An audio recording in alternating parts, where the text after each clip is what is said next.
Bienvenidos, muchas gracias por acudir a esta cita y desde luego por ver esta sala llena, porque el tema es lo suficientemente grave como para que esté así de lleno y mucho más, ¿no?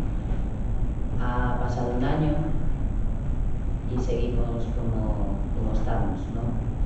Ha habido por el medio un grupo de estos trabajadores que ha mantenido 2 semanas de huelga de hambre, que han suspendido ahora para ver si la negociación llega a buen puerto de alguna manera con la asturiana, y también para recuperar un poco de fuerzas.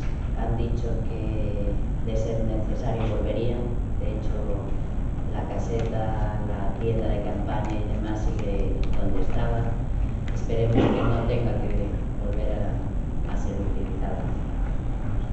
Yo voy a presentar a las personas que están en la mesa y empezamos por Víctor Calota Stoica, uno de los trabajadores afectados y de los que ha estado en la huelga de hambre; por José Ignacio García, que es catedrático de Química Analítica de la Universidad de Oviedo, que se encuentra aquí a mi lado;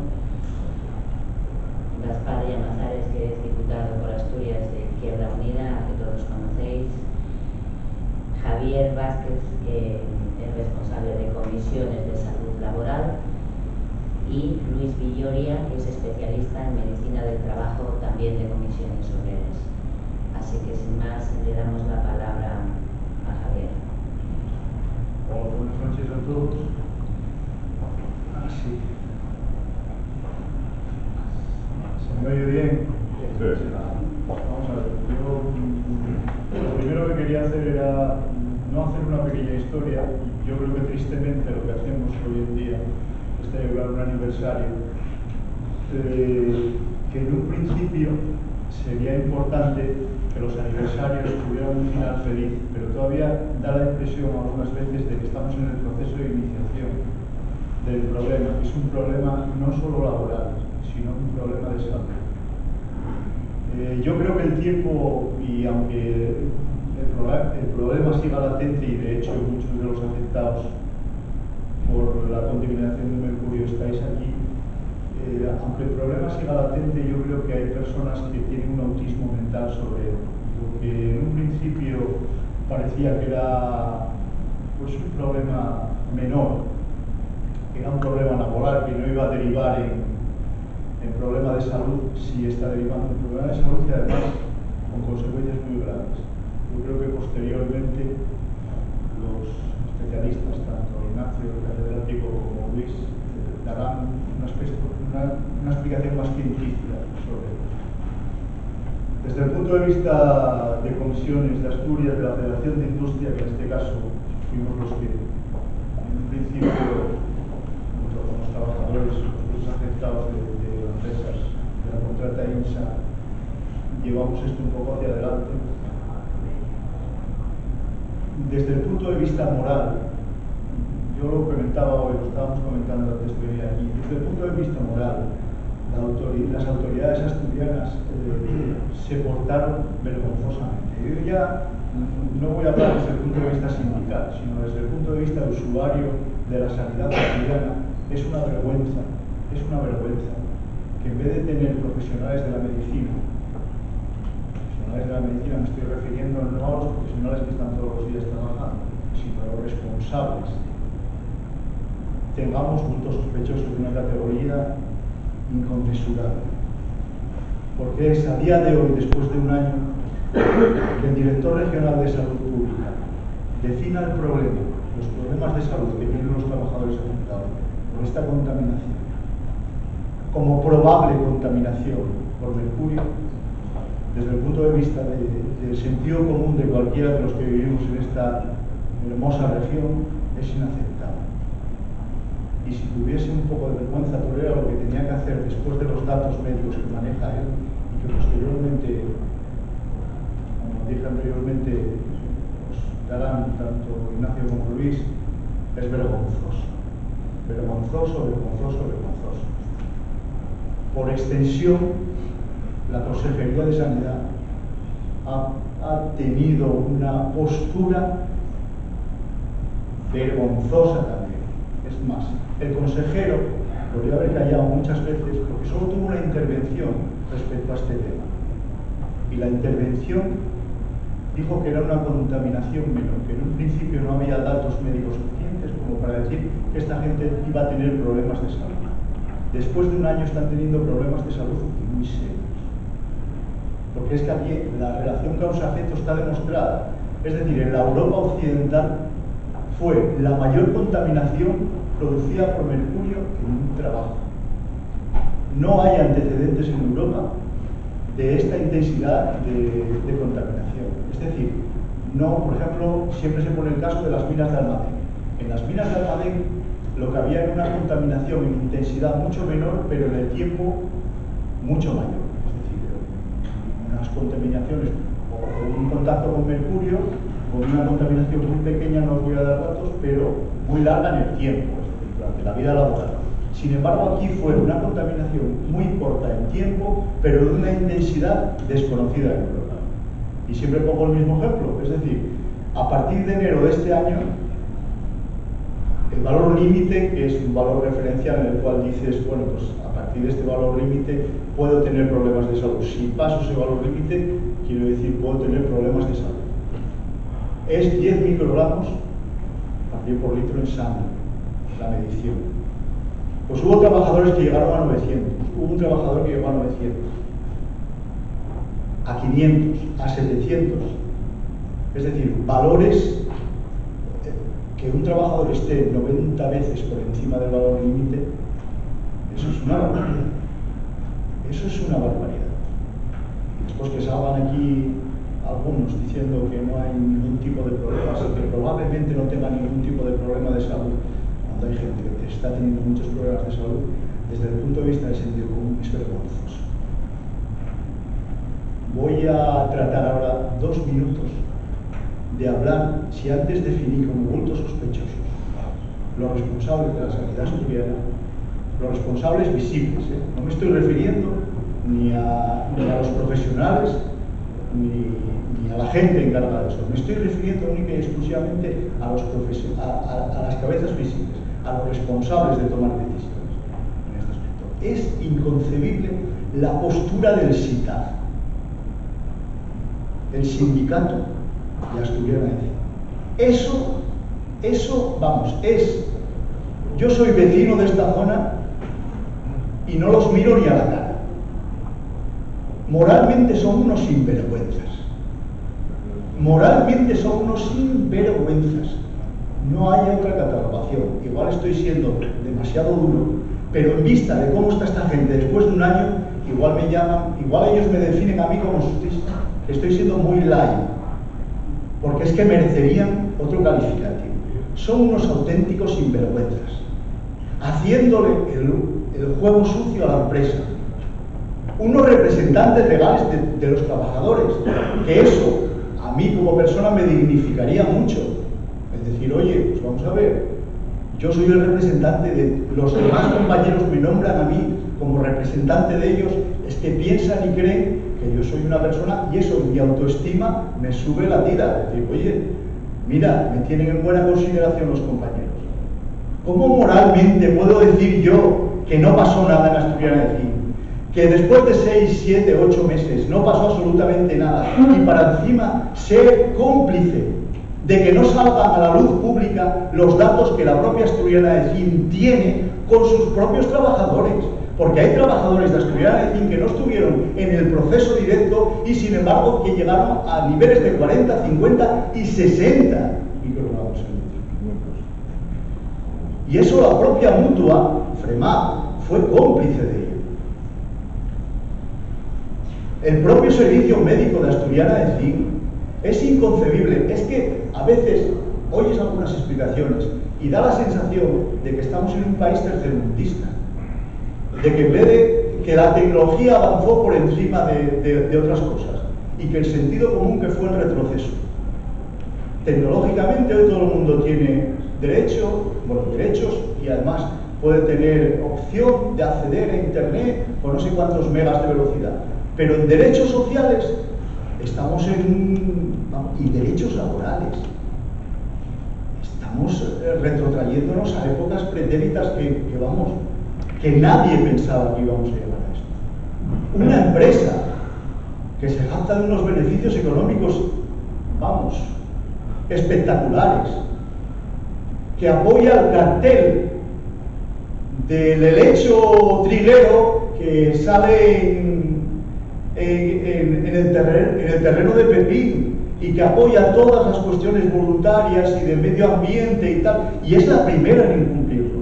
Es un contrasentido total. Son unos auténticos sinvergüenzas. La empresa son unos auténticos sinvergüenzas. Pero el SITAC, como colaborador útil de la empresa, son más todavía. Única y exclusivamente para mantener su propio cuartelillo y su pequeña parcela de influencia dentro de la propia empresa. Yo quería hacer matiz desde el punto de vista, yo lo estoy diciendo, estoy hablando como el responsable de salud laboral de comisiones, y esto se puede interpretar como que desde el punto de vista sindical estoy siendo, no quiero ser, porque a mí, desde el punto de vista sindical, yo tengo una opinión que la acabo de expresar, pero lo que más me indigna de esto es el punto de vista personal.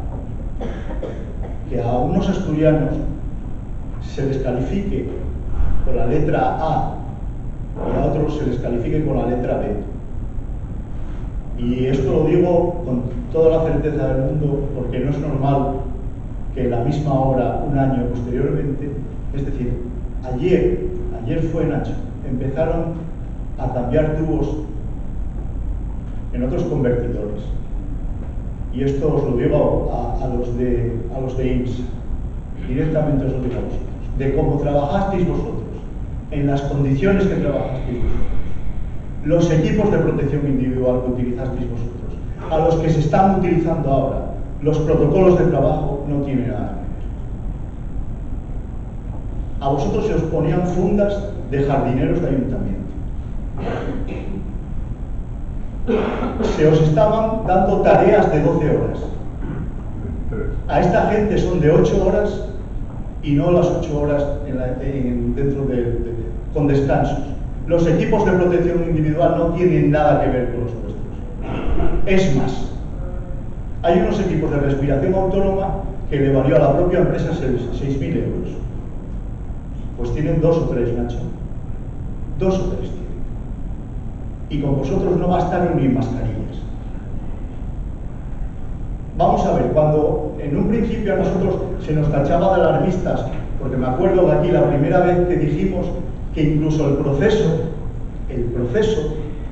de eliminación de residuos no estaba bien, incluso que había la primera denuncia hecha por esta federación el día 5 de enero de 2013, lo primero que dijimos fue que había un problema, que incluso podría haber un problema de proceso de trabajo, que sería bueno incluso cambiar el proceso de trabajo. El proceso de trabajo se cambió en agosto. ¿Y sabéis dónde iban los residuos que antes tiraban por ahí de cualquier manera o almacenaban en un sitio? ¿Sabéis dónde los están llevando ahora? A Alemania en camiones. Imaginaros el coste económico que eso supone a Asturias. En cierta manera están reconociendo que lo hicieron. Lo han hecho todo mal. Todo mal. Pero quería deciros otra cosa también. El problema de estos casos que los asturianinos de pie aplicamos el sentido común, el problema es cuando algún responsable de algún área aplica la política por encima de lo que es, de lo que conviene. Las sanciones que el inspector de trabajo en su informe dijo, no dijo existe la posibilidad de que hubiera una mala praxis por parte de la empresa, no, dijo taxativamente hay los principios básicos de la prevención se los saltaron a la torera, es decir, fallaron en el principio básico de prevención dentro de la propia empresa, aparte de en otras cosas. le ponen económicamente la multa más alta que cualquier empresa en Asturias hubiese recibido, la sanción mayor. 750.000 euros a Asturiana de CIC y 150.000 euros a IMSA.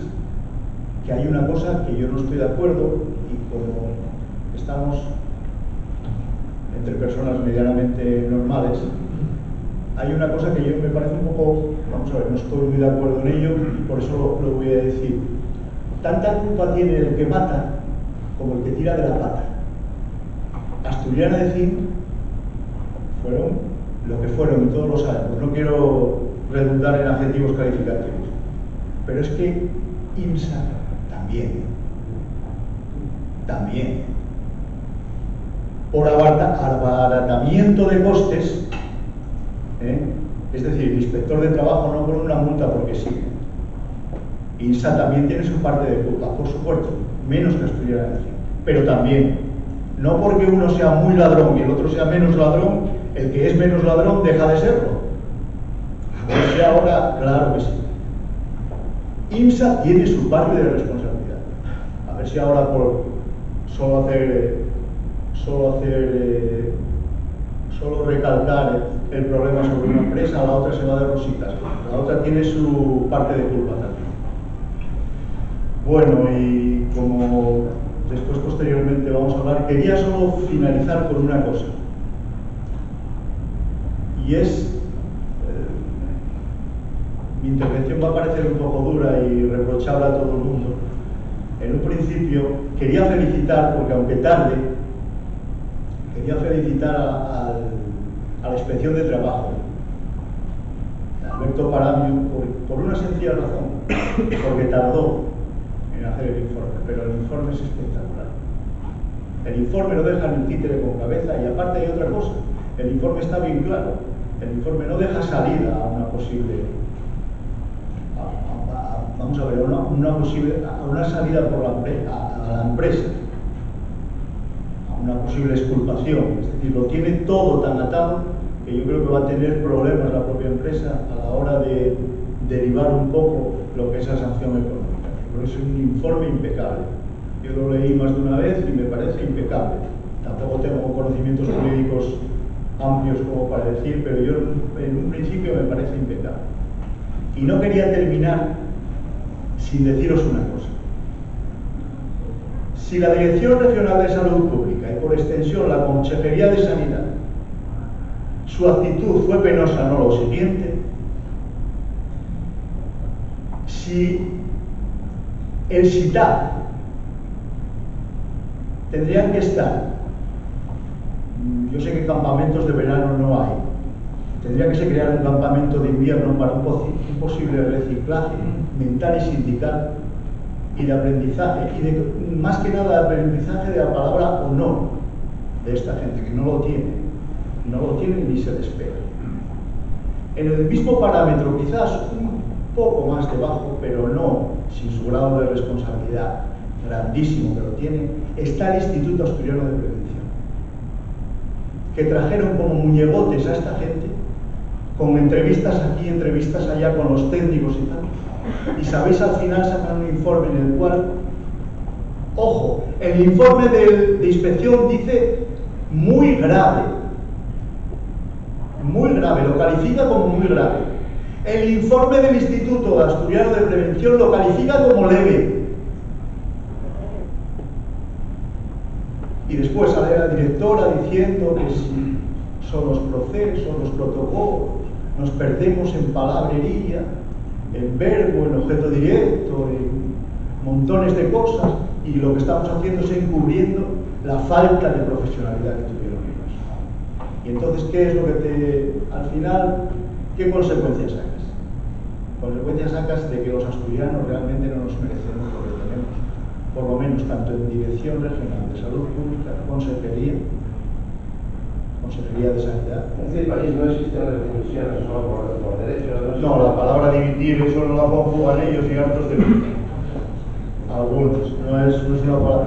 Quiero decir yo, la consejería. El señor debería haber dimitido al día siguiente, bueno, también todos sabemos que Bueno, yo temas de Sálvame de Luz no voy a entrar. Yo sí que lo sé. Yo lo que os quiero decir, perdón, un segundo, si acabo, ya no quiero tampoco monopolizar esto. Quería deciros una cosa y en conclusión, conclusión. Primero quería hacer visible una cosa que muchas veces no lo es. Primero, solidarizarme, como hicimos desde la Federación de Comisiones, con algunos desencuentros propios de las parejas que se quieren mucho. Sobre todo, poner un poco en valor el trabajo que se hizo. Primero, desde la Universidad de Oviedo, en la Facultad de Químicas, aquí representada por Ignacio, un trabajo totalmente desinteresado y con una intensidad y unas ganas que son encomiables.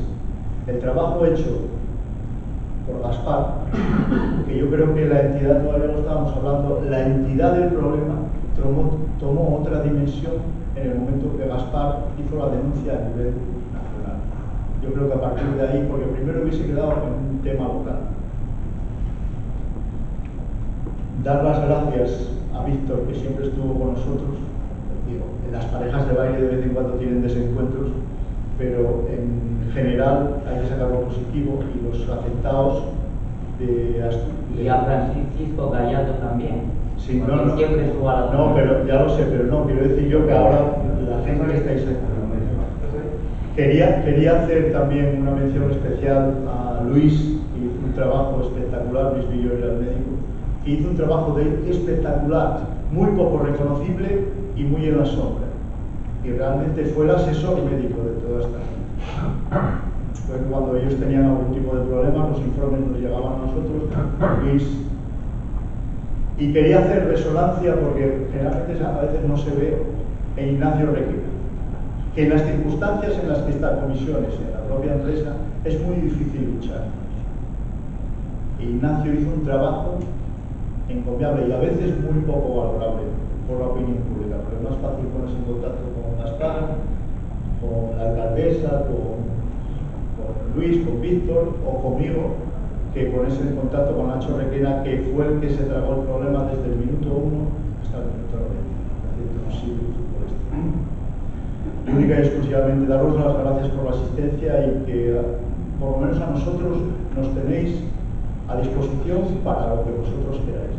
Y que realmente espero que una de las conclusiones que saquemos aquí sea que tiene que haber un antes y un después en este tema en concreto, por parte de la autoridad.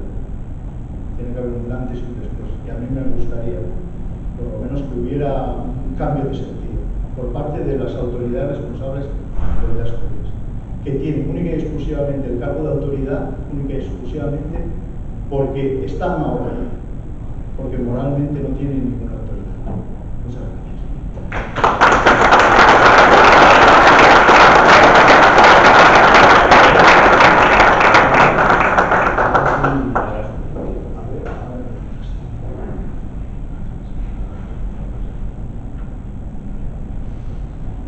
Hola, buenas tardes a todos.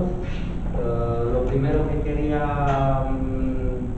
decirles, dar las gracias a toda la gente a los organizadores, ¿no?, de esta charla, y a toda la gente aquí presente y a los que no están presentes y sabemos nosotros que nos están apoyando. Es decir, lo segundo, quería explicar, a ver si por los medios de comunicación llega a los señores de Asturiana de Zinc un mensaje, que nosotros, los trabajadores, los que estuvimos en esta parada, todos sin excepción, somos gente acostumbrada a trabajar y no a pedir dinero ni nada de esto. Estuvimos toda la vida trabajando honradamente y resulta que hemos entrado ahí y hemos salido envenenados, ¿no? Por menos. Vale, luego atacó, bueno, que supongo que ya sabéis más o menos la historia mía y de la gente, ¿no?, que está conmigo, de mis compañeros, ¿no? Estuvimos ingresados y todo lo que nos pasó. Si hace falta recordar, me podéis preguntar lo que sea vamos a llegar a este capítulo, ¿no? De las preguntas. Quería apuntar una cosa, porque el señor Javier dijo de la sanidad pública, dijo de la mutua Fremá, dijo, bueno, lo que más se dijo, ¿no? En fin, yo quería apuntar por nombres y apellidos a las personas culpables, si puede ser. Y perdón, porque ya me lié un poco también. Doy las gracias al presidente de la asociación, Francisco Gallardo, que está aquí presente, aún si está mal. Hizo el esfuerzo y llegó aquí. Gracias, tío.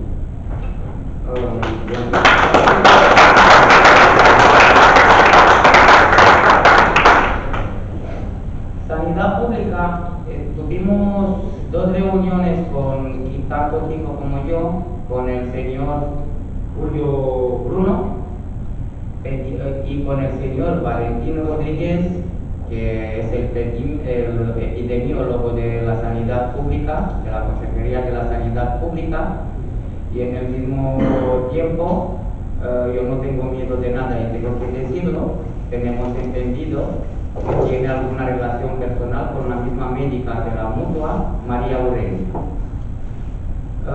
pidiéndoles que nos dé tratamiento a toda la gente, porque la gente está empeorando, y pidiéndoles que no sigan dando las altas los de la mutua Fremá, porque sin hacerles pruebas médicas a los compañeros y sin darles el tratamiento con quelantes, ¿no? Ellos solo estuvieron esperando que la gente baje de los niveles y luego que la gente que se vaya de alta y que haga lo que sea, bueno, que al final quedaron la gente o quedó desamparada, y la gente a la gente que no se le dio el tratamiento congelante recaí, a pesar que solo hay uno de los nuestros que recibió baja por recaída hasta ahora, pero tenemos más bajas por ahí por enfermedad común. Están diciendo ellos por enfermedad común que la mutua Fremá no los quiere volver a recibir. Muchas bajas tenemos por depresión, porque resulta que hemos llegado hasta aquí y la gran culpa creo que lo tienen, aparte del mercurio, lo tienen los médicos mismos. ¿Por qué? Por el trato que nos lo han dado, en el sentido que, no digo nosotros confiamos en los médicos, a ver, para no dejar malentendidos, pero mientras la política se está metiendo por el medio, ya no es un tema médico, es un tema político. Y entonces, claro, aquí todo es a base de dinero, pensamos nosotros. No, y esto no puede ser porque estamos hablando de vidas humanas y de la salud de la gente. Y esta cosa pasa, vamos, en toda España. Tenemos aquí presente también al presidente de la otra asociación de los mercuriatos, que se llama Servando, y que viene desde Santiago de Compostela, que luego creo que va a exponer si le damos tiempo, el caso de él también. De hecho, que también les doy las gracias, perdón por alargarme tanto. Bueno, luego tenemos el caso de la mutua, ¿no? Bueno, pues la mutua 2 meses, tiempo de 2 meses, lo que estuvieron esperando que bajen los niveles en sangre y en la orina para dar de alta a la gente, vale. Luego hicieron ellos un tipo de trato con los de la sanidad pública, ¿no? Que nos vean los de la sanidad pública, que también tardaron otros 3 meses hasta empezar a dar quelantes solo a unos 8 personas. Así empezaron, después de unos 5 meses. Resulta que tuvimos, viendo todo esto, como tuvimos reuniones con Julio Bruno, con Begoña Pomere, con la subdirectora de la CESMA también, no nos quisieron dar quelantes. Lo que nosotros pedíamos era solo que nos traten como enfermos que somos, no que pase de nosotros por culpa del dinero, ¿no? Luego resulta que tuvimos que ir a Valladolid para que nos vea gente cualificada en esto.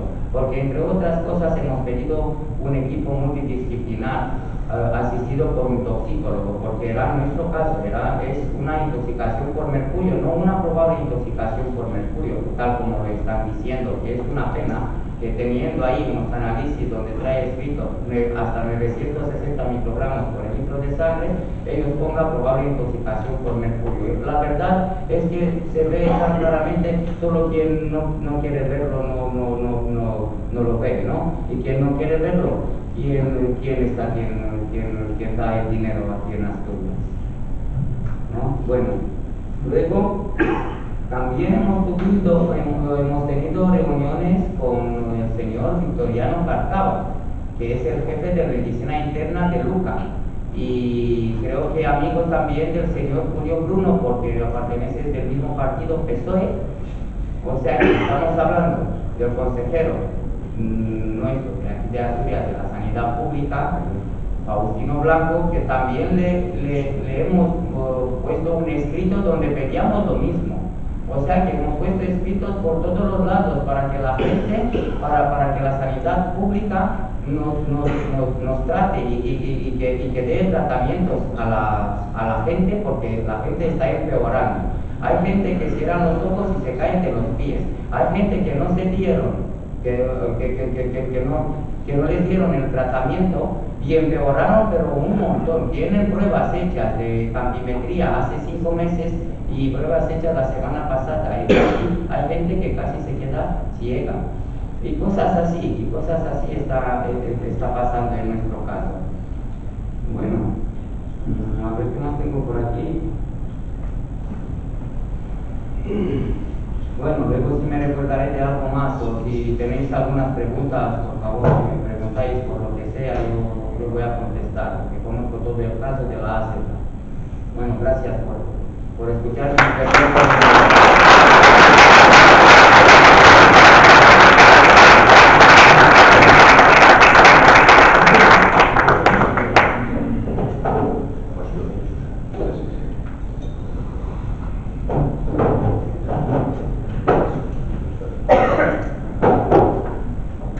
Bueno, ahora va a intervenir Ignacio, José Ignacio, que a ti te pasa como a mí, nos ponen nombres compuestos.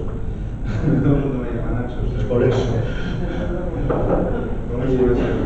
Que es catedrático de la Universidad de Oviedo, de la Facultad de Químicas. Nos va a hacer una exposición sobre el proceso de investigación que ellos tienen.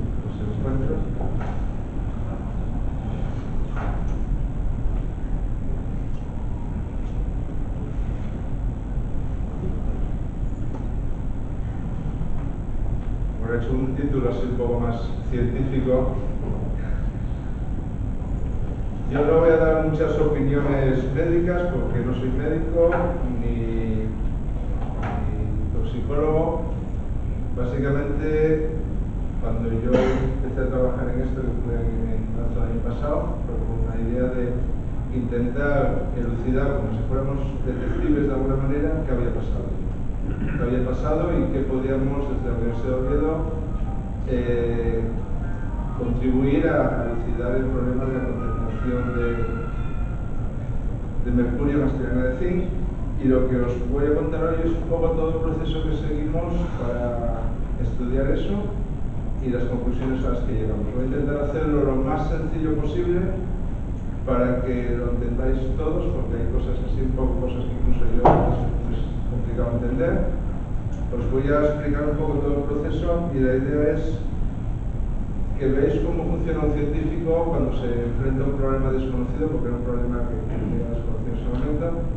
Y básicamente lo que uno hace siempre es ver si hay antecedentes. Lo primero que mira es, hay mucha literatura publicada, la mayor parte en inglés, lo que ocurre es que es importante poder leer cosas en inglés.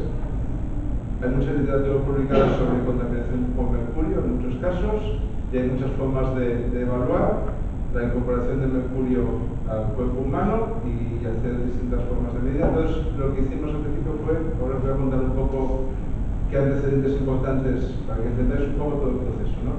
Encontramos y qué métodos analíticos podíamos utilizar. Al final decidimos utilizar uno que tiene un nombre muy raro, que es análisis longitudinal mediante abrasión láser, pero cuando se enseñe cómo funciona el sistema, seguro que lo entendéis perfectamente. Y lo que al final quería contaros un poco qué resultados encontramos y a qué conclusiones llegamos. Son serán 15 minutos más o menos. El tema de la contaminación por mercurio en un intercambiador de calor no es nuevo. O sea, cuando empezamos a estudiar, lo que veis ahí está en inglés, pero he intentado traducir las partes más importantes al castellano. Esto es un trabajo publicado en el año 2000 sobre una intoxicación que hubo en el año 1993 en Japón, en la prefectura de Fukushima. Personalmente ahora coincide con la central nuclear. Y básicamente se describe que 27 personas se intoxicaron con mercurio vapor cortando tubos de intercambiadores de calor, en un intercambiador de calor en una refinería de zinc. Cosa muy parecida a lo que era. De esos 27 que se intoxicaron, 3 murieron por intoxicación del riñón, que les causó una parada cardiorrespiratoria y se murieron a los 2 o 3 días. Entonces, este trabajo, que es del año 2000, explica todo el proceso histológico, por decirlo, el análisis de los tejidos de las personas y esta cosa, todo el punto de vista de cómo ocurre esa intoxicación. O sea que en el año 93, hace 20 años atrás, ya había ocurrido una intoxicación parecida a lo que ocurre aquí, pero en ese caso más grave con 3 muertos, perdón.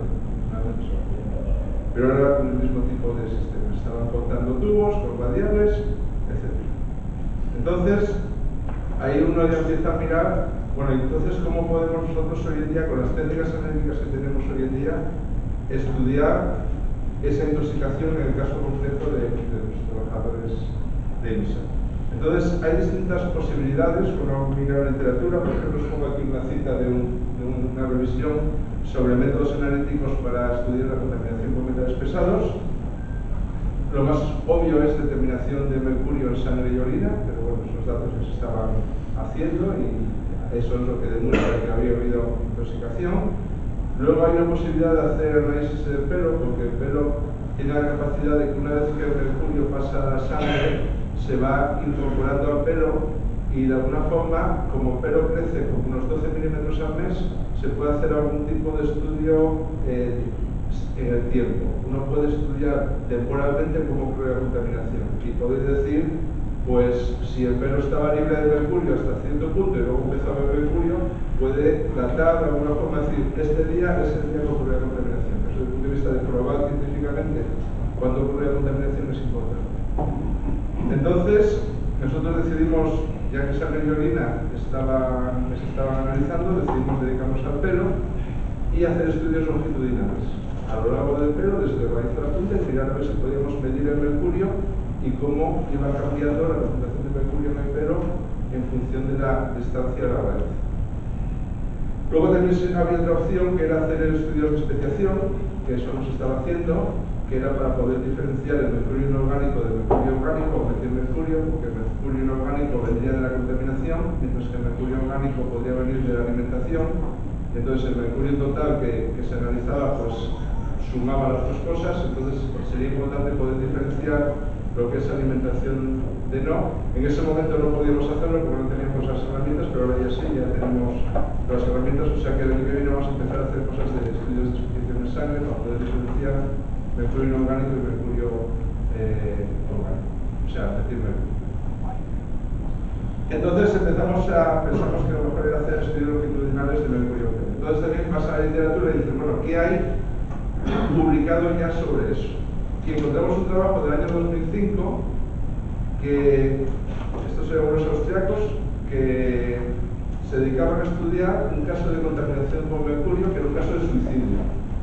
Una persona que tomaba mercurio inorgánico por ingesta y a los 6 días se murió. Le arrancaron el pelo y midieron el contenido de mercurio en el pelo, y si os fijáis aquí, a ver si voy, la escala está en días, porque transforman la distancia a raíz a tiempo, porque se sabe el tiempo que va a crecer el pelo, y entonces en el mercurio, desde el momento de la muerte, digamos, arrancó el pelo y tenía mercurio durante 6 días, tenía mercurio que había aparecido en el pelo y anteriormente no tenía nada. O sea que más o menos este salto de la concentración de mercurio podía marcar el momento de la ingesta y el momento de la intoxicación. Entonces, la técnica que utilizaba era una técnica que se llama ablación láser, que ahora os explicaré ahora cómo es, y casualmente teníamos nosotros en la Universidad de Oviedo este equipo que había llegado hace 2 años. O sea que podíamos intentar hacer el mismo estudio para los intoxicados. Básicamente la idea es que nosotros sabemos que el pelo crece unos 12 milímetros al mes, dependiendo de las personas un poco menos, un poco más, entre 9 y 15, pero como media 12 milímetros al mes. La idea básica es que si el mercurio pasa a la sangre, de la sangre irá al pelo y aparecerá a través, según va creciendo el pelo, aparecerá en la raíz, se incorporará en la raíz y luego irá apareciendo según va creciendo el pelo hacia abajo. Entonces arrancamos una serie de pelos, aquí a veces arrancamos unos pelos también, y aquí os enseño una foto de un pelo, no sé si este es el de Víctor o el de Kiko, pero básicamente la parte de la raíz donde se ve el sebo y luego ya la parte ya que sale de hacia abajo. El ancho de un pelo es de unos 50 micrómetros, es muy pequeño, y los pelos que estuvimos analizando eran pelos que medían entre 7 y 5 o 7 centímetros, llegamos a uno un poco más largo. Lo tuvimos pelos de distinta longitud en función de lo que tenía. Afortunadamente no se había encontrado pelo desde el momento del accidente, o sea, tuvimos la posibilidad de tener datos de antes del accidente y después. Y lo que pensábamos es que íbamos a ver algo parecido a esto, este tipo de curvas que nos pudiese fechar un poco la fecha del accidente, porque suponía que el mercurio iba a seguir incorporado, luego iba a la sangre y luego aparecía el mercurio. Esa era la idea original en función de estos datos previos. Luego, ¿cómo medirlo? También otro trabajo, ahí arriba, en el año 2004, donde indicaban que si medíamos mercurio en pelo, que era muy importante medir también el azufre. Porque el azufre es un componente del pelo que da una concentración constante. El pelo está formado por una proteína que se llama queratina. La queratina tiene muchos aminoácidos cisteína y la cisteína tiene azufre. Por tanto, el pelo tiene un contenido de azufre constante. Y entonces, si queremos ver cambios en la concentración de mercurio, para verlos bien es mucho mejor trabajar con relación al azufre, medir tanto el mercurio como el azufre y hacer relaciones. No tanto medir las concentraciones absolutas, sino relativas. Y eso nos permitiría medir, por lo menos en este artículo decía que se podía medir pequeños cambios en concentración de mercurio de una forma mucho más precisa, utilizando el azufre como patrón. Bueno, el caso es que al final, ya después de haber estudiado toda la literatura, en febrero de 2013 tomamos unas muestras de pelo. Las primeras fueron de Kiko y de Víctor, y los sometimos al proceso de ablación láser. ¿Qué es un proceso de ablación láser? Básicamente trabajamos con un láser de ultravioleta a 213 nanómetros que se puede enfocar a una sección muy fina del pelo. Yo puedo enfocar a 30 milímetros. ¿Qué hace el láser? Cuando el láser se enfoca sobre el pelo, lo vaporiza. El pelo vaporizado genera un aerosol que yo con un gas portador, en este caso helio o agua, lo arrastro y lo llevo a mi espectrómetro de masas. Entonces, en ese espectrómetro de masas mido el azufre y el mercurio y la relación. Luego me muevo a otro sitio del pelo, hago la misma medida y así voy moviéndome desde este, por ejemplo, es un pelo entero, tenemos el pelo tuyo, esto sería la raíz, y esto aquí está contado y luego sigue aquí, y yo lo puedo enfocar con el láser y en cada puntito de estos hacer un análisis. Como eran pelos de 7 centímetros, decidimos hacer análisis cada milímetro para no eternizarnos, porque tardaba más o menos un día en hacer las medidas. Porque se trata de 5 o 10 minutos por muestra, que se calcula, luego ahora ponerlo todo. Entonces, cada pelo no tiene trabajo y afortunadamente en el mes de marzo tuve bastante tiempo yo y lo pude hacer personalmente. Hoy en día es una cosa complicada y ya no estoy más ya. Bueno, ¿y cómo son las medidas? Muy sencillas. La medida del equipo dura 60 segundos, es muy rápida. Uno simplemente enciende el equipo y empieza a medir, y a los 10 segundos de empezar a medir, lo que hace es encender el láser. Entonces lo que uno ve es una señal que de repente sube, porque es cuando ocurre el proceso de arrancado de mercurio y de azufre, y al final cuando se apaga el láser está unos 15 segundos encendido, o cuando se corta el pelo, la señal no. Y veis ahí, la señal en rojo sería la señal de mercurio, y la señal en negro sería señal del azufre. Entonces, esta es una zona de pelo a 20 milímetros desde la raíz que tiene poco mercurio respecto al azufre. Fijaros las escalas, aquí es 20.000 para el azufre y 1.000 para el mercurio. Si nos vamos un poco más afuera, digamos, este sería un pelo de 27 milímetros desde la raíz, ya tiene un poco más de mercurio. Lo que ocurre es que había pelos en las zonas ya más alejadas, que aquí fijaros, solo os voy a decir, fijaros aquí la escala es de 1000, aquí para mercurio, y en la siguiente muestra, que es a 51 milímetros, la escala es 250.000. Significa que en este punto hay por lo menos unas 250 veces más mercurio que en el punto anterior. Y me he movido de milímetro 57, 37 a milímetro 51. Se ve también que hay mercurio con una distribución doble. Cuando empieza el láser, empieza por la parte externa del pelo, luego va a la parte interna y luego la atraviesa y va a través de la parte externa. Esto significa que el mercurio estaba en la parte externa del pelo. Hay más mercurio en el exterior del pelo que en el interior. Y eso, cuando uno toma todos los datos de todos los pelos analizados, bueno, voy a poner solo 2, hicimos 4, sacan este tipo de resultados. Se representa la relación mercurio-azufre en función de la distancia a la raíz del pelo. No sé si puedo decirlo, pero bueno, el pelo 1 es de Víctor y el pelo 2 es de Kiko. ¿Qué se obtiene? Pues que cerca de la raíz hay contenidos bajos de mercurio respecto al azufre, y en un momento dado, aproximadamente a los 40 milímetros, es decir, 40 hay un salto, y de repente aparecen concentraciones de mercurio que son unas 1000 veces superiores a las que hay en esta zona. Fijaros que las escalas logarítmicas, hay aquí 0,01 y aquí estoy en 10. La concentración aumenta 1000 veces, y aumenta 1000 veces con un salto en un tiempo muy corto. Que coincide aproximadamente con 3 meses. Desde, digamos, 3 meses de crecimiento de pelo. Es decir, que la contaminación ocurrió, si el pelo se tomó a finales de febrero, la contaminación ocurrió a finales de noviembre. Aproximadamente 3 meses. O sea que eso te permite datar de alguna manera la contaminación. Luego nos fijamos un poco en estas zonas de crecimiento a ver cómo había ocurrido el crecimiento, y ahí lo que hicimos ya, más que estudios punto a punto, es estudios longitudinales. Íbamos, no sé si se ve muy bien, el pelo, aquí empezamos con el láser en este punto y íbamos moviendo el láser a través del pelo, pero sin romperlo entero. Íbamos analizándolo solo por la superficie. Arrancando enseguida la rayita que se ha mostrado, lo enfocamos a 25 micras, que es la mitad del diámetro del pelo, y vamos arrancando el pelo y pidiendo. Y los resultados que sacamos son de este estilo. Cuando estás en la zona donde había poca contaminación, ves niveles bajos que van subiendo. Aquí sería un punto de análisis, el siguiente ya va más arriba y el siguiente ya más arriba. Durante 6 días, más o menos el tiempo, 3 milímetros equivale a unos 6 días de crecimiento del pelo, pasamos de no tener mercurio en el pelo a tener unos niveles elevados de 1000 veces superiores al mercurio. Más o menos fue en 6 días. Y entonces, eso nos rompió un poco el esquema, porque esta figura nos explica por el caso de que se intoxicó con mercurio. O sea, que se tomó mercurio y el mercurio fue al pelo, no daría ese tipo de figura, daría la figura contraria, de que habría poco mercurio en la zona exterior del pelo y más mercurio en la zona interna. Entonces, aquí nos hizo pensar y volver a la literatura científica y mirar las evidencias de qué había pasado. Entonces voy a poner 2 ejemplos, ya para acabar y antes de llegar a las conclusiones.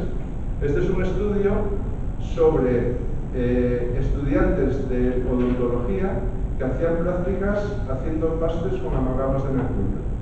Hicieron prácticas de 6 meses, y entonces el profesor que les supervisaba las prácticas les tomó pelos antes de hacer las prácticas, después de hacer las prácticas y 3 meses después de haber hecho las prácticas, cuando ya se había encontrado pelo y les había salido pelo autónomo. Y todos los resultados son, antes de hacer las prácticas, muy poco mercurio en pelo, justo después de hacer las prácticas, 6 meses que habían estado supuestos a bajones de mercurio, tenían mercurio en el pelo, y después, otra vez cortaba pelo, no tenían. ¿Qué evidencia dice este trabajo? Pues que el mercurio que estaba en la atmósfera se pegaba directamente al pelo por absorción superficial. O sea que había un proceso de absorción del mercurio en la atmósfera que tenía mucha afinidad por el pelo y el mercurio se fijaba en el pelo. Y esa era la idea de este estudio. Luego hubo un trabajo posterior donde, esto me parece que eran unos chinos, lo que hacían era, esa evidencia la demostraban. Cogían unos pelos limpios, los ponían en contacto con mercurio fase gas y luego analizaban el pelo. Y veían que en función del tiempo de exposición, la concentración de mercurio aumentaba en el pelo. Y expuestos a mercurio de vapor. Es un trabajo de 2011, o sea, también trabajo relativamente conocidos. ¿Qué significa todo esto? Bueno, pues que parece ser que lo que está ocurriendo es que cuando hay una concentración muy alta de mercurio en fase gas en la atmósfera, y ya para llegar a las conclusiones, el mercurio vapor se absorbe de forma completa sobre el pelo. El pelo tiene mucha afinidad por mercurio y tenemos un proceso de absorción. Esto es lo único que encontré en internet así bonito para explicarlo. Se absorbe sobre el pelo y se queda pegado. Y se queda pegado tan fuerte que ni lavándolo con shampoo se va. O sea, el mercurio queda ahí. Simultáneamente, obviamente, si hay mercurio fase gas a unas concentraciones tan grandes que es capaz de pegarse a todo el pelo, hay una intoxicación por inhalación. Si no estamos usando una mascarilla, el mercurio lo estamos respirando. Y eso es lo que causa pues, todos los problemas que hay. ¿Qué ocurre después? Que el pelo nuevo que sale, pues tiene una cantidad menor de mercurio, porque aunque parte del mercurio que se ha incorporado sale al pelo, y eso se ve aquí, en esta figura, ¿veis? En esta zona, justo aquí se ven unos picos. Esto es el mercurio que se había incorporado que vuelve a salir al pelo. Hay un poco de transporte por la sangre al pelo, pero la mayor parte del mercurio aparece en la parte más externa, que es por incorporación directa. Entonces, hubo un pelo nuevo sale con el contenido de mercurio, se permite de alguna forma datar el accidente. Entonces, bueno, pues al final la idea es esa, que nuestra conclusión científica fue que había una absorción directa de mercurio vapor sobre el pelo y que esa absorción directa coincidió de forma simultánea con una intoxicación por inhalación de mercurio gas. Yo creo que esa es un poco lo que hoy en día es lo que hicimos en el informe que presentamos a los trabajadores. Esa es nuestra conclusión, y desde entonces hemos analizado los dos pelos más de los trabajadores de comportamientos en mismo. Se ve un salto que coincide aproximadamente con 3 meses, bueno, en ese caso eran 4 meses porque se había tomado pelo un poco más tarde, con un salto de concentración de mercurio justo en el momento de la intoxicación.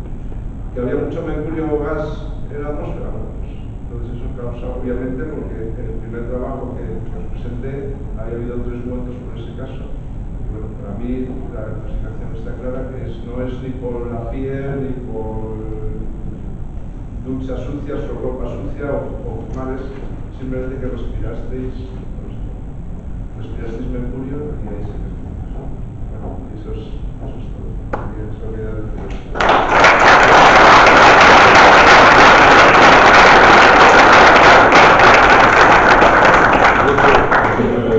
Bueno, gracias, señor. Quería deciros que la alcaldesa tiene otro acto y entonces por eso tiene un poco el compromiso de, si acaba rápido, volver otra vez aquí. Y ahora va a tomar la palabra Luis Villoria, que es el médico especialista de trabajo y que está en el departamento de la Federación de Industria de Comisiones Obreras de Salud Pública. Luis, cuando quieras.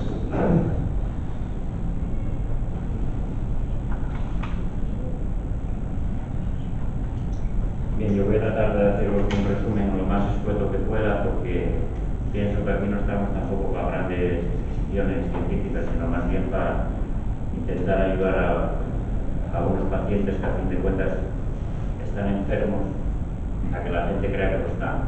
Yo pienso que es el objetivo fundamental, por lo menos con lo que a mí mata. Entonces, aquí lo que hago en esta primera transparencia es un poco repasar los sucesos más graves que hubo por exposición a mercurio. El que nos contaban a todos en la facultad fue el que ocurrió en Minamata, en Japón, en el que resultaron 2.000 personas afectadas, 1.000 fallecidos a causa de un vertido industrial que meses y años después el plancton y todo lo que hay en el agua marina, los peces y una mezcla de todo, transformó en el terrible metilmercurio, que la gente luego al ir a comer el pescado se contamina con él. fue el primer caso sonado que digamos que se cuenta en todos los libros de medicina del trabajo y que apunta a que el mercurio, como bien decía un compañero de Ignacio, con el que hablamos antes de conocerlo a él de la facultad y que también nos ayudó bastante el profesor Costa, es un bicho. Él lo definía así. Posteriormente, en el 71, en Basora, en Irán, hubo también 6.500 afectados y 450 fallecidos a causa de que habían sido tratadas unas semillas con mercurio orgánico que en este caso se utilizaba como fungicida. Otra vez, desgraciadamente, vuelve a aparecer el mercurio orgánico como desagradable protagonista. En este caso, yo creo que con una incidencia posiblemente incluso un poco inferior, porque como vais viendo, bueno, pues son países que están un poco, digamos, alejados de lo que es el primer nivel científico médico. Entonces, bueno, pues eso incide en que la aparición en las revistas científicas sea menos difundida, etcétera, etcétera. Posteriormente, ya según nos vamos acercando, el accidente que antes comentaba Nacho de Fukushima también lo recibo yo aquí, que fue de los 3 fallecidos, en un accidente mucho más parecido a este. También, en este caso, fue vapor inorgánico lo que incorporaron y lo que les hizo fallecer. Y actualmente, ahora de tanto andar detrás del mercurio intentando ayudar a esta gente, pues también hemos descubierto que en Tarija, en Bolivia, hay un problema con 32 personas afectadas, de las cuales sabemos o pensamos que 2 de ellas están graves a día de hoy por una contaminación, en este caso también por vapor de mercurio y relacionado con la petrolera Petrobras, que es una petrolera brasileña y unos trabajadores que trabajaban ahí, bueno, con las peculiaridades que tiene el país Bolivia, pues está el caso teniendo mucha resonancia a nivel nacional, están las autoridades sanitarias muy interesadas, pero bueno, hay un poco el componente este de misterio que parece rodear a todo el proceso que hoy tratamos. Este caso lo quise traer porque es muy significativo y se trata de una investigadora que estaba en Estados Unidos trabajando en la universidad, en el Dartmouth College, y resulta que en un momento dado estaba trabajando con un derivado del mercurio. El mercurio, uno de los conceptos que yo quisiera que os quedara claro es que es como los puñetazos, o sea, casi todos tenemos que tener un poco la tendencia del mercurio asociado a esas bolitas que quien más ni menos alguna vez veo por ahí rodando y que eran inofensivas y tal y cual, pues bueno, fundamentalmente sería cambiar ese concepto. Entonces esta persona lo que estaba era tratando de trabajar con un producto, un derivado del mercurio que se llama dimetilmercurio, a efectos de una comparación que estaba haciendo del tipo de la que decía antes Nacho, que utilizaba el azufre, pues ella quería utilizar este dimetilmercurio para compararlo con alguna investigación que estaba haciendo en relación con el plata. Y en ese momento tuvo la mala suerte de que le cayeron 2 gotas sobre su guante de látex o 3 del dimetilmercurio, y para sorpresa de todos los que la rodeaban y de la comunidad científica, tampoco, por lo que veo, extrañamente tuvo una gran repercusión científica internacional. Al cabo de unos meses, 8 o 10 meses, murió de una encefalitis fulminante, digamos. Entonces, bueno, en este caso ya hablamos de los americanos, y explica seguramente un poco en parte cómo los americanos, que normalmente por lo menos los colegas míos vamos mucho a buscar siempre la referencia de ellos, pero vamos un poco general por delante en el tema científico, bueno, yo lo considero así, van así. Y cuando vas allí, ves que a la hora de buscar referencias, valores TLVs y estas cosas que aquí tanto se nos da también, ellos del mercurio no hablan gran cosa, lo que quieren es tenerlo lejos, también, y lo más lejos que fuera, como viste en aquel mapa que os enseñé al principio. Entonces yo luego ya observando un poco, pues descubrí cómo este famoso dimetilmercurio, del cual seguro que había oído hablar mucho más Nacho que yo, porque yo hasta estos días no había oído hablar, pues parece ser que previamente las 2 personas que desgraciadamente lo descubrieron en 1865 eran 2 ayudantes de laboratorio que a la ciencia incorporaron el descubrimiento, pero ellos, los pobres, quedaron en el intento.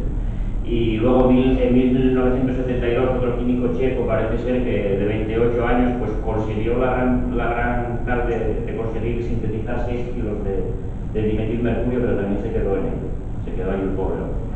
Entonces, con esto trato de un poquitín, haceros un poquitín el cinabrio que todos oímos hablar, de las minas de Almadén, que tanto nos rodearon a lo largo de estos hechos, y que se nos presentó siempre tan inofensivo. El cinario tiene la peculiaridad de que tiene una pureza de un 85% de mercurio y un 15% de azufre, entonces es muy apreciado en toda la industria del mercurio.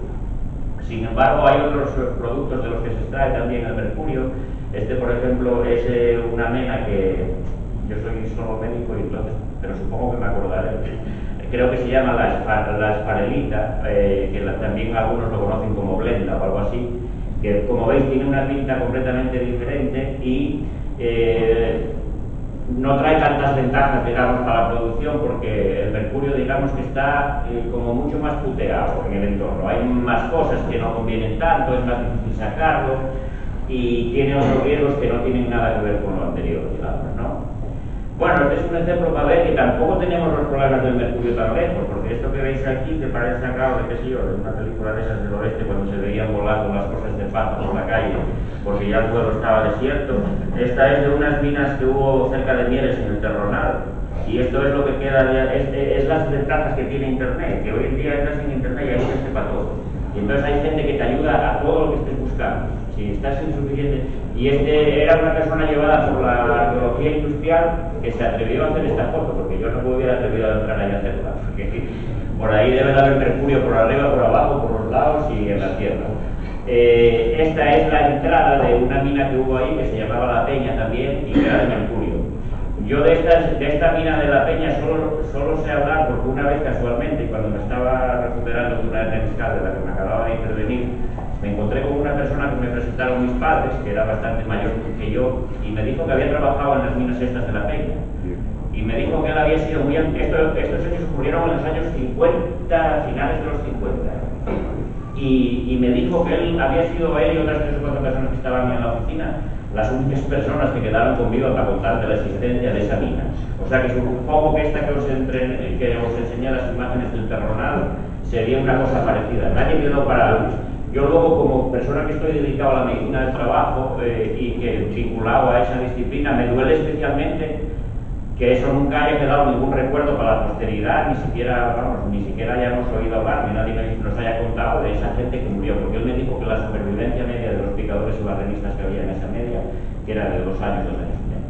Todos después de 2 años, 2 años y medio, si lo que había ahí era esperalita, lo que había ahí que era, no sé qué sería lo que había ahí, pero la historia fue así. Estos son los restos que quedan hoy de esas minas, que se pueden ir por ahí y hacer unas fotos el que quiera, y esto es parece ser los hilos de almacenaje, donde almacenaban ellos pues el material.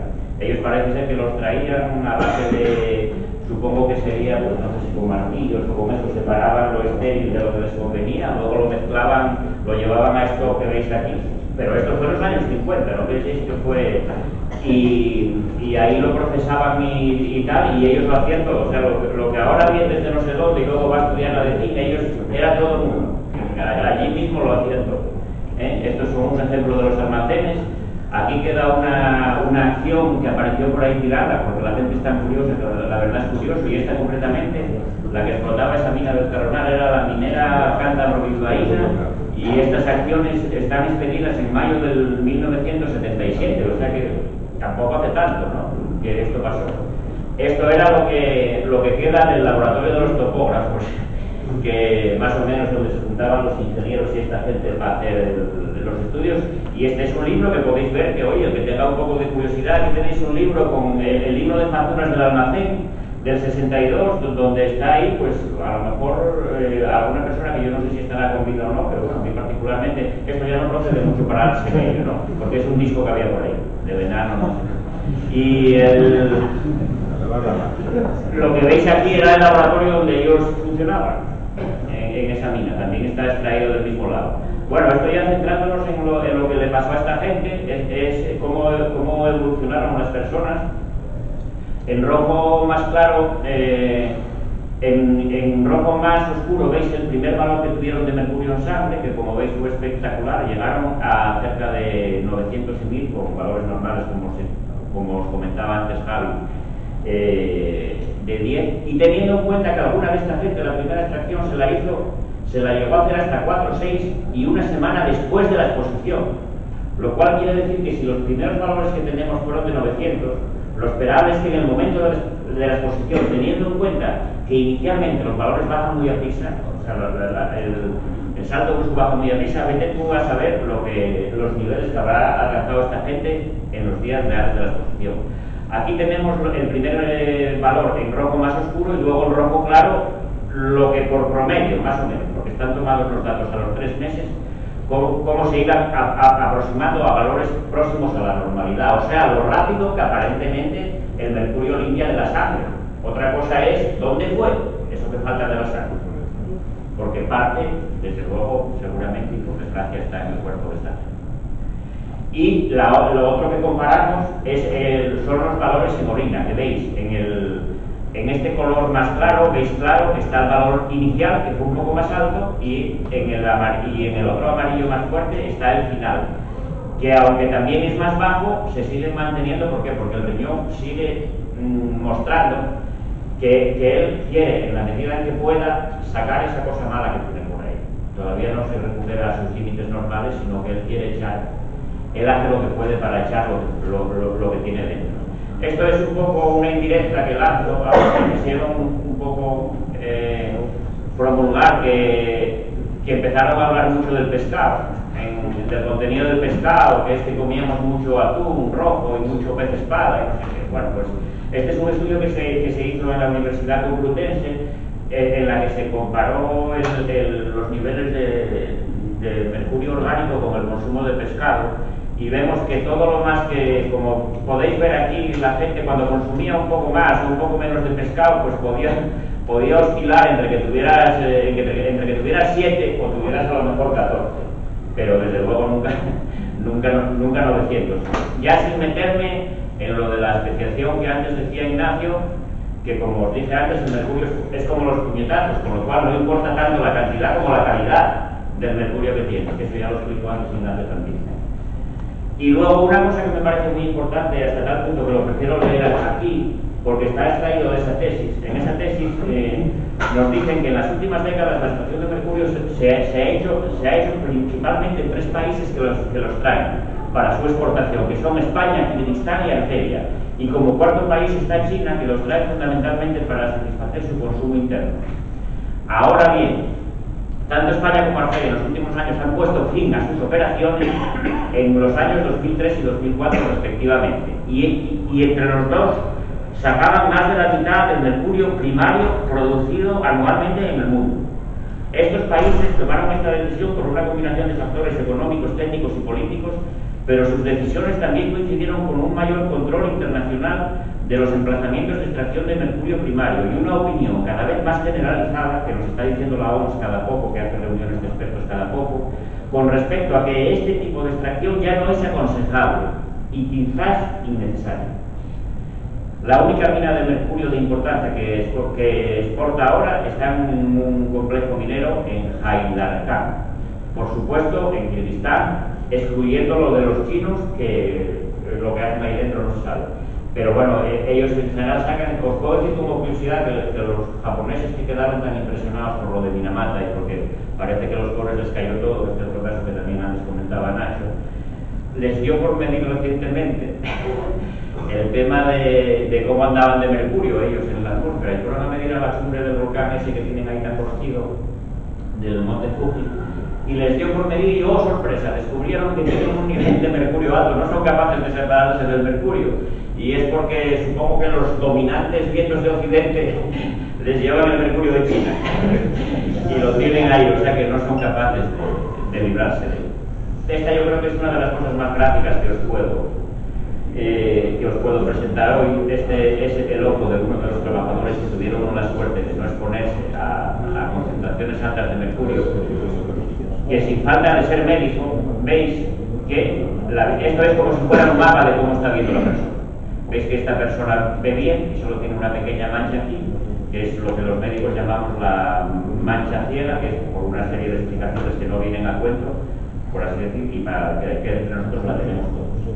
Y este es el ojo de un trabajador afectado, donde veis cómo está viendo.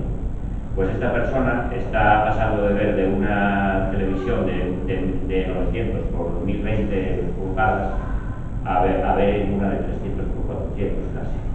se descuida la vida. Eso es lo que está pasando. Este tipo de afectación, que es, como veis, es periférica y casi no coge la zona central, es casi lo que llamamos los médicos patognomónica de la lesión por mercurio. Casi patognomónica, lo cual llama la atención teniendo en cuenta que están yendo algunos de ellos a pedir revisiones de que no están de acuerdo con que se les dé el alta porque piensan que están enfermos. Y el INS, que es una entidad de la que hasta ahora no hablamos, pero que también habrá que incorporar como invitado de piedra a los del INS. El INS, como sabéis, es la entidad responsable de que a ti te den las prestaciones por los daños que tú tienes, sea por enfermedad o contingencia profesional o común. Pues no solo se niega a reconocer las bajas, sino que además el recargo de prestaciones, que es una cosa que el inspector propone, dada la gravedad de los hechos ocurridos, pues los ha paralizado el propio INS.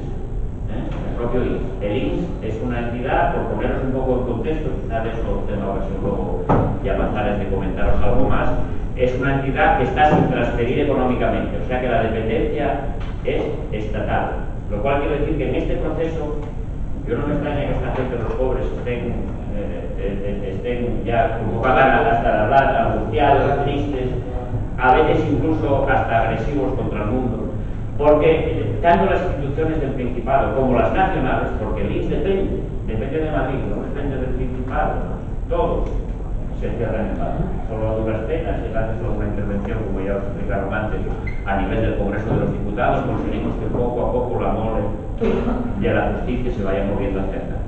Y no os voy a entretener más porque el resto es para que os deis un poco idea de los daños.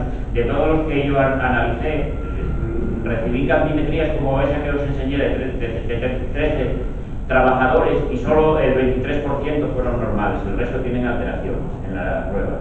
En cuanto a patología neurológica y psiquiátrica, pues tengo 5 casos de ansiedad y depresión, 5 de insomnio grave, que además es un insomnio de gente que cuenta que no es capaz de dormir más allá de 1 y 2 horas algunas de las personas al día.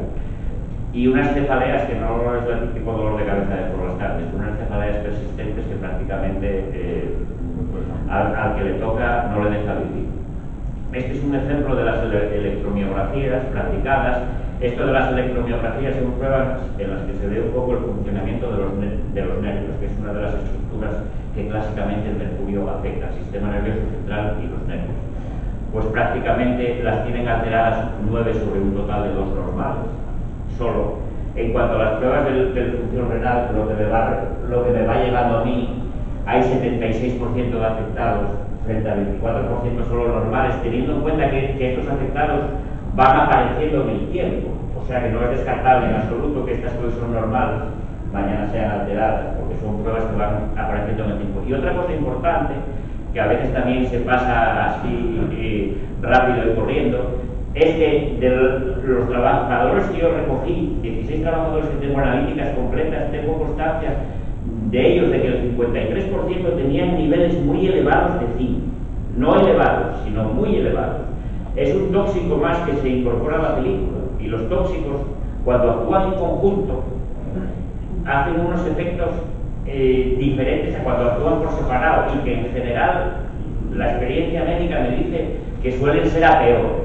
O sea, no suelen hacer de defensa del organismo en general, y eso es lo esperable del zinc. En este caso, alteraciones, pues mira, alteraciones en niveles de hierro, alteraciones en aluminio. 3 personas tenían niveles de aluminio alterados. Hay gente que está teniendo alteraciones en los glóbulos rojos, hay gente que tiene alteraciones en la gasometría, que es en el oxígeno y en el CO que transportan los glóbulos rojos. Hay gente con dermatitis. Aquí tenéis al propio Víctor, que no siempre tuvo la cara tan roja como se la veis ahora. Y hay gente a la que se le cae literalmente el cerebro. Aparte de eso, hay un trabajador, de 2 trabajadores a los que se les midió, yo solo tengo constancia de que se les haya medido a 2, y a todos ellos, varios días después, uno de ellos tenía el arsénico elevado. El arsénico es un cancerígeno conocido, reconocido y súper reconocido. No quiere decir, lógicamente, que el que lo tenga vaya a tener cáncer. Os estoy hablando en los términos en que hablamos de que el tabaco es un cancerígeno, entendido, no significa que por tenerlo, pero bueno, sí que os da una idea. Un trabajador tiene el diagnóstico, supongo que estarán dando uno de los que pasó por mí. Le dan el diagnóstico tal cual de atrofia cerebral, y eso simplemente, bueno, yo no vamos a hacer aquí una disertación de lo que eso significa, pero atrofia cerebral es lo que tenemos todos cuando llegamos, los que llegamos o los que lleguen a los 90 años. Dismetría, hay trabajadores que la tienen. Dismetría es que yo quiero coger este micrófono y no soy capaz de calcular la distancia que tengo que mover la mano para yo cogerlo. Y en el momento que yo lo recogí, la última, había 8 en tratamiento sobre 16 censados con quelantes. A día de hoy sabrá daros mejor Víctor, si tenéis interés, la proporción que hay de gente tratada y no tratada. Yo no la sé decir en este momento. Esto nada, son aproximaciones un poco que yo había hecho de esto que luego tuvimos la suerte de que se nos apareció de repente don Ignacio, pero yo desde el principio nosotros insistimos desde Comisiones Obreras que queríamos que nos midieran mercurio en pelo. Lo solicitamos porque hay centros de referencia, sin ir más allá. El Instituto Nacional de Silicosis tiene aparataje y técnicos de sobra para haber hecho las mediciones en pelo que se hubieran querido de la gente. La gente de los responsables de la salud decidieron no solo no hacer pelo, sino además lo que se hiciera, sangre y orina, que también hay medios maternos, mandarlo a Barcelona. ¿Por qué? No lo sé. Ellos lo sabrán explicar. Como veis, el medir cosas en pelo no es una cosa tan rara, porque estos estudios que yo tengo aquí recogidos ya se ocuparon de ver cómo van los tiros del pelo, los iraquíes, los de las Seychelles, los de Minamata, los de Faroe, los alemanes, los de USA, por supuesto, y los chinos ya lo tienen medido, o sea que no es una cosa que sea tan difícil y que sea, si hay un poco de buena intención. Bueno, de la acción bucodental, deciros que hay gente que lo podréis ver, porque incluso el otro día algún familiar mío que estaba viendo el reportaje, más que nada porque me sacaron a mí, porque ya sabéis, oye, es porque te vean en casa nada más, viendo el reportaje me dijeron, pero bueno, ¿cómo puede ser que a este señor no le reconozcan que se le están cayendo literalmente los dientes por el mercurio si no hay más que tirar para él? O sea, es así de claro, pues así de claro es, no se lo están reconociendo. Les están contando milongas de que si la caries, de que si no cuidan bien los dientes, de que si no sé qué, que parece una fijada, pero bueno, oye, que te dejen así de un día para otro sin dientes, gracias, y que luego para encima te digan que yo por no cepillar los dientes, gracias no es mucha, la verdad, Y con esta dura escalada damos por finalizada la intervención.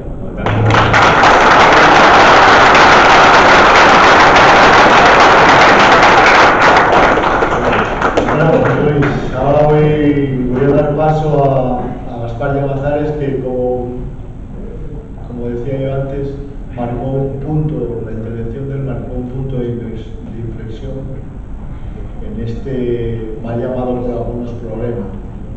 Más lo definiría como tragedia. Gaspar, cuando quieras.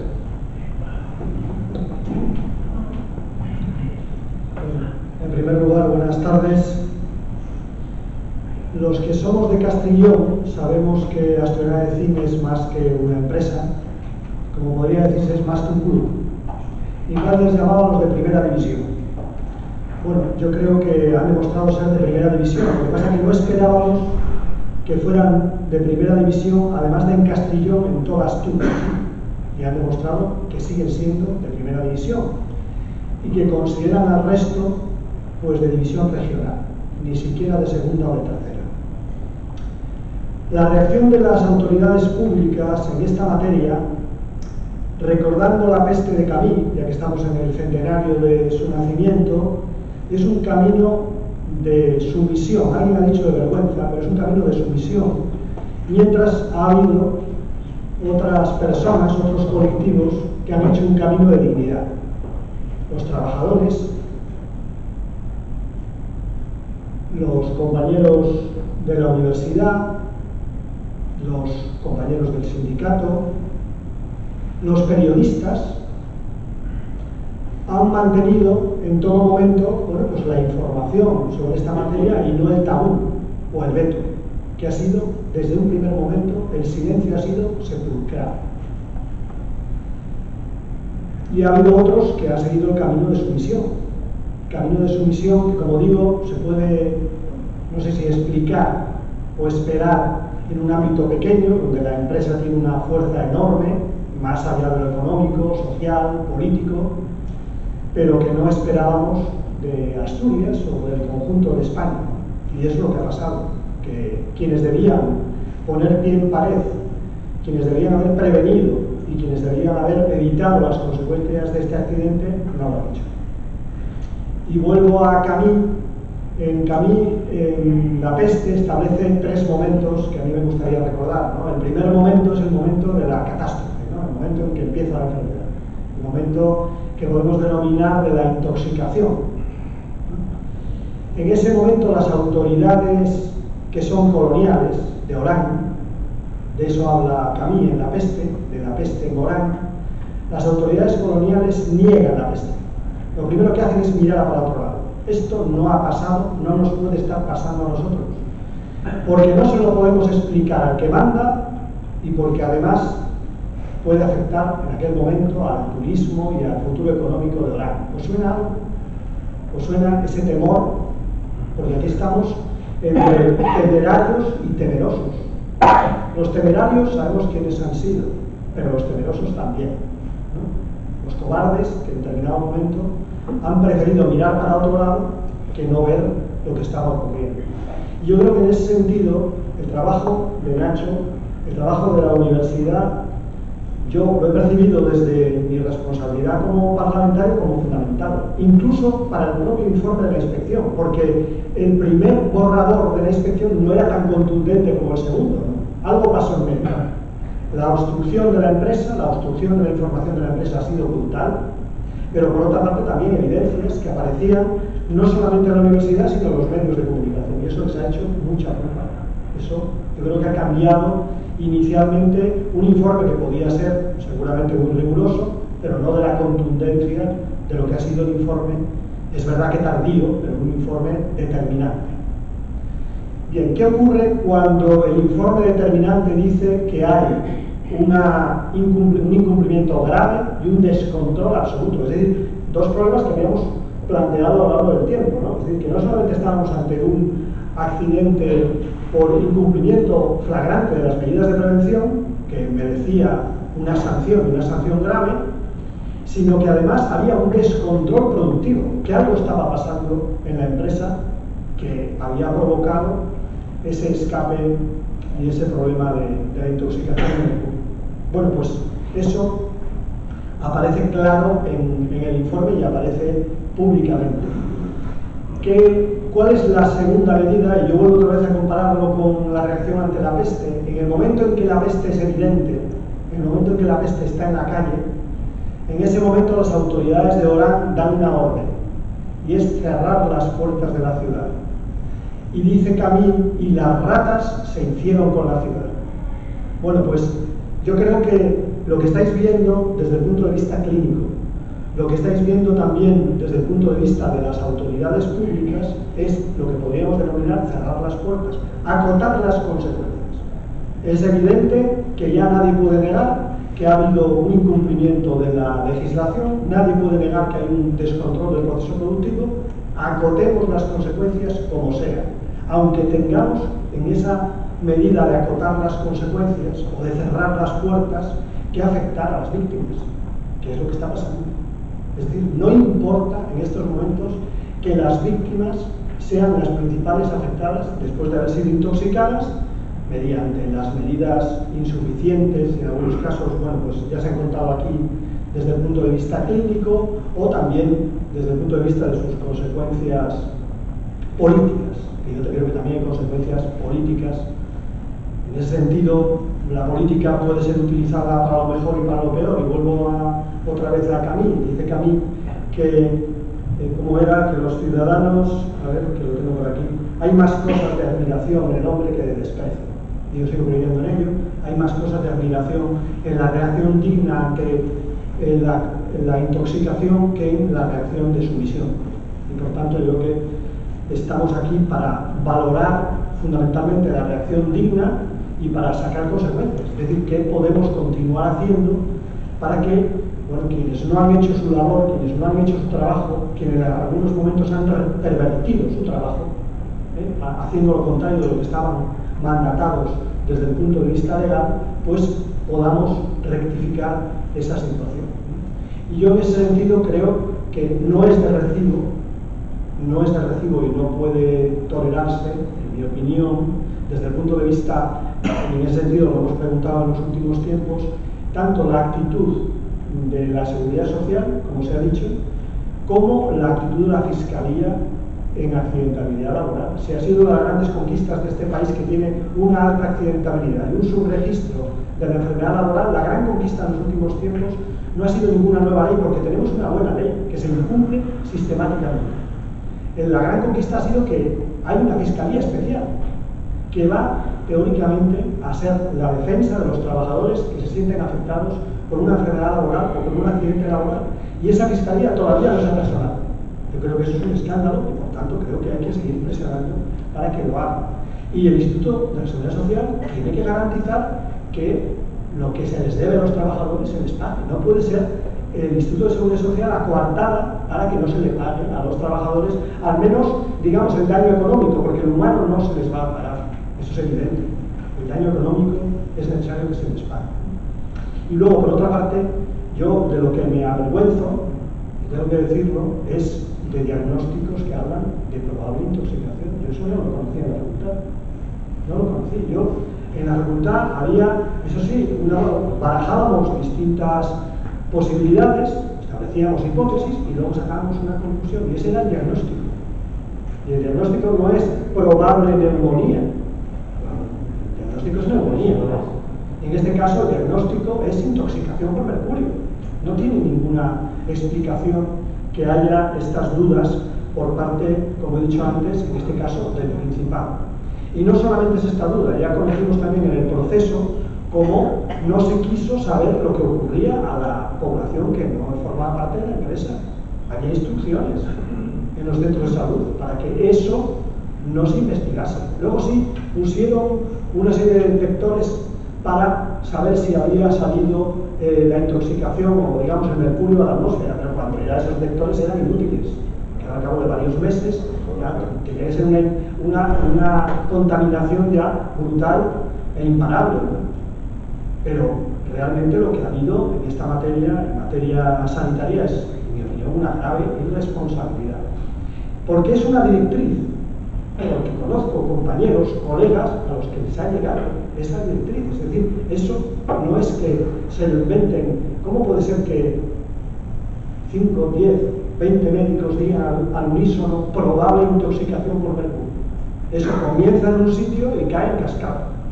Y comienza en, como he dicho antes, la administración colonial, que no acepta su responsabilidad política, que no acepta que es el responsable de los ciudadanos y que se pliega a las presiones de la empresa. Yo creo que eso es así y estoy convencido de ello, ¿no? Y luego, aparte de esas medidas que también será necesario adoptar en el ámbito del Principado de Asturias, en el ámbito de Asturias, también está el camino que se ha abierto de la negociación o el camino judicial, ¿no? Que parece a veces que llega muy tarde. Bueno, hace unos días nosotros íbamos peleando con este tema. Bueno, con la asbestosis llevamos peleando décadas, con el sindicato y con organizaciones civiles que están defendiendo a esos enfermos. Con la talidomida llevamos mucho más tiempo. Con la talidomida en este país, pues desde que se produjeron los efectos de la talidomida han pasado medio siglo, 50 años. Y ahora recientemente ha habido una sentencia de un tribunal de justicia condenando a un monstruo económico que es la Grünenthal, me parece que se llama, la Grünenthal, que es la que produjo estos fármacos, ¿no? Bueno, al final, digamos que es justicia poética, podemos decir, muy tardía, ¿no? Pero la justicia también hay que, digamos, utilizarla para que reponga este tipo de medidas. Termino con una reflexión en el ámbito laboral o en el ámbito legislativo. Yo no separaría esta situación de lo que ha ocurrido a lo largo de este tiempo, ¿no? Desde el punto de vista político. Digamos que hemos comenzado estos últimos 2 años y años anteriores, pero estos últimos 2 años, con una reforma laboral donde se les da más competencia a las mutuas en relación a la salud de los trabajadores y de los ciudadanos, y ahora tenemos un borrador en el Congreso de los Diputados, todavía no ha entrado como proyecto de ley, para darles más competencias en la incapacidad temporal, para darle más competencia a las mutuas.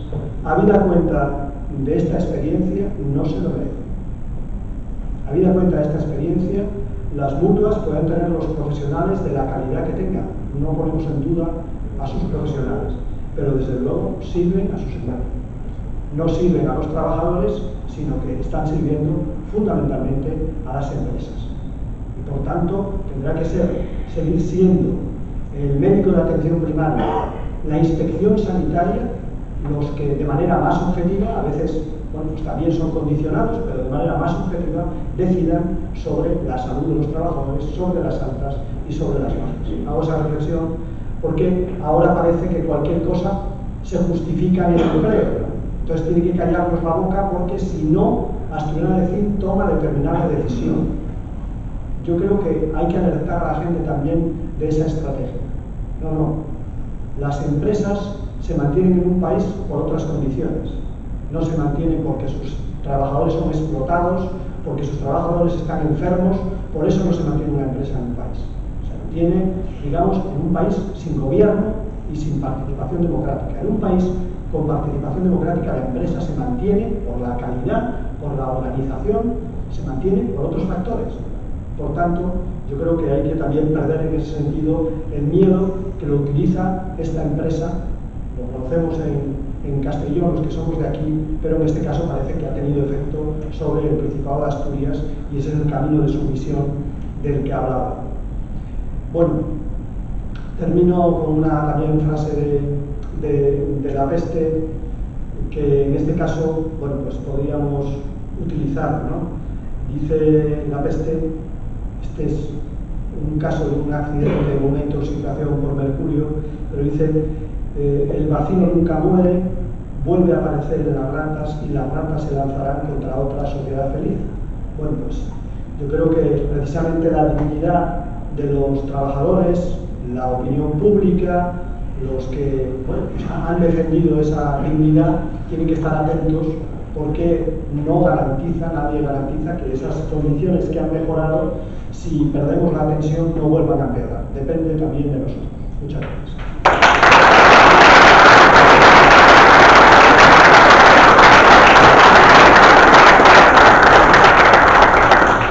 Tiene Víctor ahora un par de cosas que deciros. Tienes la palabra.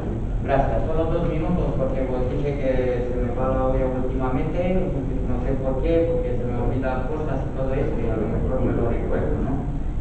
Porque, bueno, quería comentarles que tenemos, a raíz de lo que hablé antes sobre la sanidad pública, ¿no? Que tenemos informes y pruebas hechas aquí, como también informes y pruebas hechas en las afueras de Asturias, y no coinciden nada de nada una con otra. Y resulta que no entendemos por qué tenemos que ir nosotros a hacernos las pruebas por nuestro gasto, cuando nosotros ya somos muy pobres ya, porque no hemos llegado en esta situación por culpa de este accidente, ¿vale? Y lo que no entendemos, ¿por qué tenemos que ir a las afueras para hacer pruebas por nuestro gasto? Y luego, cuando estamos metiendo a la mutua FREMAP las facturas, estamos recibiendo la denegación de ellos, ¿no? Que no me parece muy normal. De hecho, que hemos creado una caja de resistencia y para poder ayudar a los compañeros, para poder seguir haciendo pruebas en las afueras de Asturias, y quisiera hacerla conocida por los medios de comunicación, si puede ser, porque creo que nos hace falta algo de dinero para poder aportar, para poder ir a buscarnos nuestra salud, porque si en el futuro lo de la sanidad pública no quieren recapacitar un poco sobre nuestra salud para hacernos los controles adecuados, para darnos el tratamiento adecuado, tenemos que seguir haciendo lo mismo, ¿no?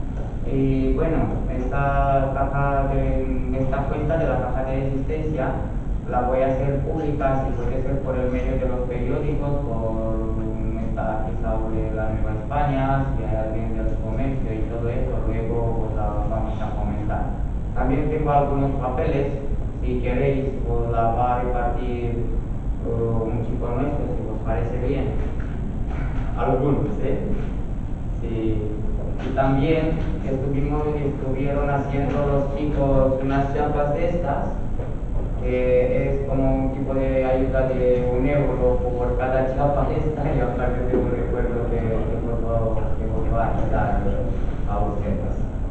Bueno, pues era esto, y yo os digo muchísimas gracias a toda la gente que está aquí presente y a los que no están, a los organizadores, al señor Gaspar Amazares, porque está aquí y se desplaza desde Madrid y bueno, como siempre ha estado a lado nuestra, como a las comisiones obreras también, al señor Francisco Servando del otro presidente de la asociación, como a Nacho de Quiera también. Y hay un montón de personas, muchas gracias. Muchísimas gracias a todos.